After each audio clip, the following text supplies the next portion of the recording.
좋아요와 구독하기는 사랑입니다. 안녕하세요, 부동산입니다. 자, 오늘은 아까 실시간 방송을 뜬금없이 한번 해봤는데 제가 볼 땐 실패한 것 같아요. 죄송합니다. 방송 봐주신 분들 재미도 없고 정보도 없어. 그래서 하다가 중간에 끊고 그 영상을 삭제해버렸습니다. 죄송합니다. 앞으로는 하게 되면 좀 더 준비해서 재미가 없으면 그래도 좀 들을만은 하다 그런 생각이 들게끔 그렇게 좀 하도록 하겠습니다. 자, 오늘 뉴스 몇 개 읽어보도록 할게요.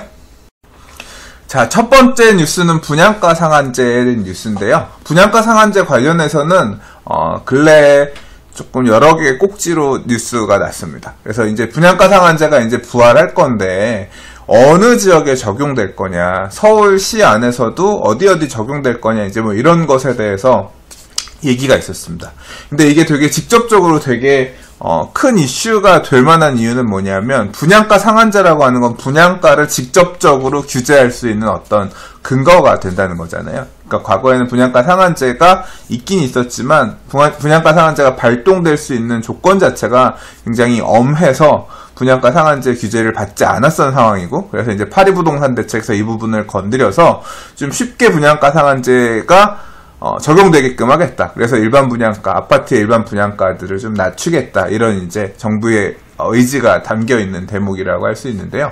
근래에 제가 한번 뉴스 읽어봤던 내용 중에 하나는 뭐냐면, 막상 변경되는 이 기준을 잣대를 들이밀어서 서울의 아파트 단지들, 서울의 지역별로 봤더니 적용되는 지역들에서 말 그대로 이제까지 부동산 상승을 막 이끌어 왔던 데들이 뭐 해당이 안 되고, 오히려 이제 뒤늦게 올라간 지역들, 이제 그런 데들이만 걸리더라. 그래서 이게 제대로 작동을 하겠느냐, 뭐 그런 우려가 섞여 있는 기사가 하나 있었고, 최근에는 또 이제 지금 요번 11월 달에 이제 시행이 되게 되는데, 이거에 따라서 적용되는 데가 어디가 있을 것 같다. 뭐 이런 꼭지의 기사도 있었습니다. 근데 요번 기사는 조금 다른 관점에서 얘기하고 있는 분양가 상한제 내용의 기사예요. 이 제목에서 보시면 이렇잖아요. 분양가 상한제가 부활했는데 서울 아파트는 적용이 늦어질 것 같다. 뭐 그런 제목인데, 그러니까 실질적으로 분양가 상한제가 부활하긴 하는데 이 적용되는 서울 아파트는 얼마 없을 거다. 뭐 이제 그런 내용이에요. 그래서 봤더니 이제 이 국토교통부가 공포한 주택법 개정안에 따르면 7일 이후, 그러니까 11월 7일이겠네요. 입주자 모집 신청을 하는 곳부터는 앞으로 시행되는 분양가 상한제 를 적용받게 되는데, 이제 정비사업, 그러니까 서울 안에서 이제 주로 공급되는 주택 물량들이 대부분 이제 재개발 또는 재건축 물량이죠. 근데 이 물량들 중에서 11월 6일까지 이미 관리처분 인가를 신청했다면 적용해서 제외된다 그래요. 그래서 지금 2주, 그러니까 이 재개발 사업, 재건축 사업의 단계가 이래요. 사업 시행, 그러니까 뭐 구역 지정하고, 그 다음에 조합 설립하고, 사업 시행 인가 받고, 시공사 선정하고, 그 이후에 분양 신청하고, 관리처분 계획을 수립해서 관리처분 이제 접수를 하거든요. 지금 11월 6일까지 관리처분 인가 접수를 받았다라고 하면, 관리처분 계획 인가 신청 접수를 했다고 하면 이제 그 사업장 같은 경우는 이 분양가 상한제 적용이 안 된다는 얘기인 건데, 이제 그게 끝나고 나면 뭘 하냐면 관리처분 인가가 떨어지고 그 다음에 이제 이주를 합니다. 근데 보통 이주하는데 빨라야 6개월. 왜냐하면 세입자들도 있고 살고 있는 사람들도 있고, 또 그 과정에서 난 나가기 싫어요. 뭐 재개발 사업에 난 반대했는데 청산 돼야 되는데 막 그래서 청산자들 소송하는 경우도 있고, 그래서 보통 6개월에서 1년 정도는 걸립니다. 이주를 시작하면. 이주 기간 한 1년 봐야 돼요. 그럼 이주했다고 그래서 이주 끝나고 나서 이제 철거 공사하고, 철거하는 거 봐가면서 이제 뭐 분양해도 괜찮겠다 싶으면 이제 분양 신청하고 분양을 내는 건데,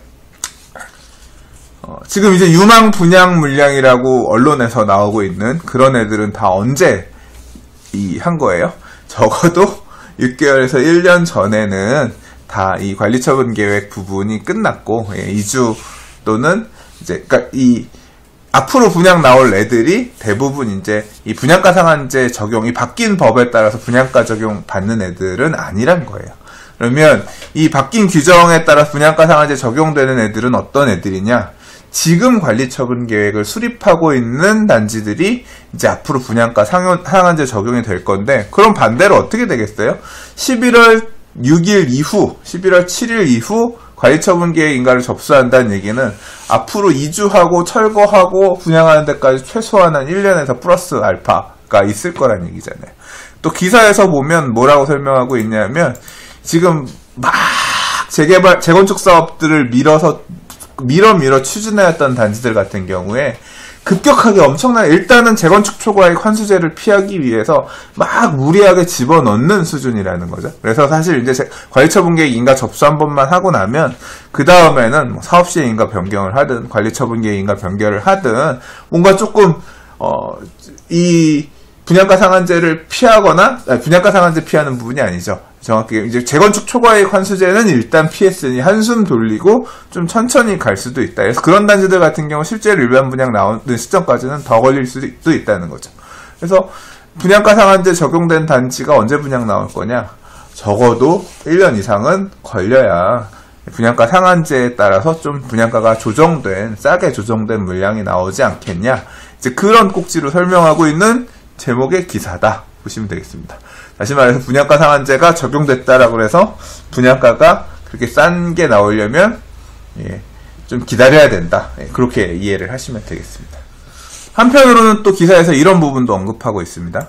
분양가 상한제가 적용이 되면 뭐 이제 보통 일반적으로 주변 시세에 비해서 한 90% 정도로 분양가가 좀 낮게 나와서 이제 메리트가 있을 거다. 그런 식으로 지금 이제 전문가들이 얘기를 하고 있는데 이게 분양가 상한제가 적용된다고 하더라도 지금도 사실은 실제로 HUG 주택도시보증공사에서 분양가를 지금 가이드할 때 주변 시세보다 높지 않게끔 이렇게 지금 내려고 지금 분양 승인을 해주지 않는 방식으로 이렇게 규제를 현재도 하고 있기 때문에 막상 분양가 상한제 적용된 아파트가 일반 분양에 나온다고 하더라도 지금 하고 있는 것에 비해서 얼마나 더 저렴하게 나올지 실질적으로 크게 효과는 없을 수도 있다. 뭐 이런 식으로 일단은 설명하고 있는 부분도 있어요. 뭐 뚜껑은 열어봐야 알겠습니다만 일단은 분양가 상한제 적용된 아파트의 모양새는 서울시에서 나오는 그런 아파트 물량들은 적어도 1년 이상은 있어야 볼 수 있을 것 같기 때문에 또 그때 다시 기회가 된다면 얘기를 하면 좋을 것 같고요. 그렇게 생각하시면 되겠습니다.